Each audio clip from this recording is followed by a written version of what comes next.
ত্রয়োদশ জাতীয় সংসদ নির্বাচনে কিশোরগঞ্জে ৪ আসন থেকে বিএনপির মনোনয়ন পেয়েছেন মুক্তিযোদ্ধা ফজলুর রহমান।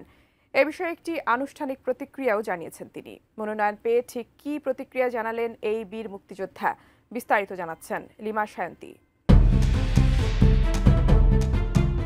আগামী জাতীয় সংসদ নির্বাচনে ২৩৭ আসনে সম্ভাব্য প্রার্থিতা ঘোষণা করেছে বিএনপি, যার মধ্যে কিশোরগঞ্জ ৪ আসন থেকে মনোনয়ন পেয়েছেন বীর মুক্তিযোদ্ধা ফজলুর রহমান, যার পদ মাস দুয়েক আগেও স্থগিত করেছিল বিএনপি। ৩ মাস পূর্ণ না হওয়ায় তার পদ স্থগিতের আদেশ এখনও উঠেনি।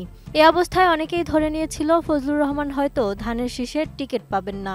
তবে শেষ পর্যন্ত চমক দেখালেন প্রবীণ এই নেতা।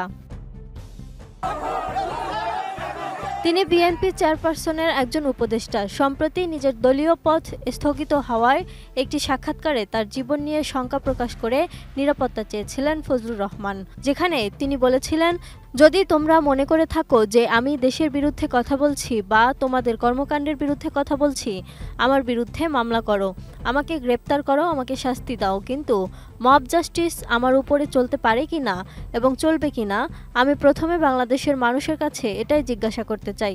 আমার বাড়ির সামনে RICL TMX, যুগের পর যুগ স্থাপনা থাকে মজবুত। আমার বাড়ির সামনে 7 থেকে 8 জন বা 9 জন ছেলে মেয়ে, এরা কারা কোন দলের আমি চিনি না। আমি হাত জোর করে আপনাদের কাছে, জনগণের কাছে বলতে চাই, আমি একজন মুক্তিযোদ্ধা। আমার বাঁচার অধিকার এই দেশে আছে, এটা আমি মনে করি। এটা আপনারা মনে করেন কিনা, কিন্তু আপনারা কি মনে করেন এইভাবে আমাকে হত্যা করলে পরে বাংলাদেশ এবং বাংলাদেশের যে অবস্থা, সেই অবস্থাটা কি এইরকমই থাকবে? আমাকে হত্যা করা উচিত বলেই আপনারা মনে করেন? আর আমার দলকে আমি বলবো এই কথাটা, দল আমাকে একটা শোকজ করতেই পারে, এটা আমি উত্তর দিব। সেটা দলের সঙ্গে আমার ব্যাপার, তখন দেখা যাবে। আর এবার বিএনপির মনোনয়ন পেয়ে উচ্ছ্বাস প্রকাশ করেছেন ফজলুর রহমান। তিনি গণমাধ্যমকে বলেছেন, দল তার উপর যে আস্থা রেখেছে নিশ্চিতভাবে সেই আস্থার মর্যাদা রক্ষা করবেন।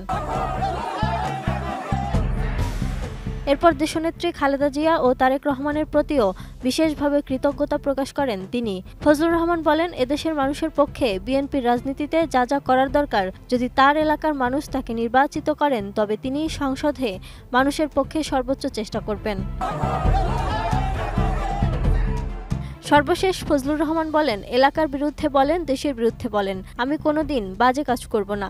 5 বছর যদি আল্লাহ আমাকে বাঁচিয়ে রাখে, পরে এসে আমাকে জিজ্ঞেস করবেন, আপনি না 5 বছর আগে বলেছিলেন, এখন খারাপ কাজ কেন করছেন? আর তাই খারাপ কোনো কাজ আমাকে দিয়ে হবে না বলেই মন্তব্য করেন বীর মুক্তিযোদ্ধা Fazlur Rahman. Lima Sayanti, desk report, 18 news.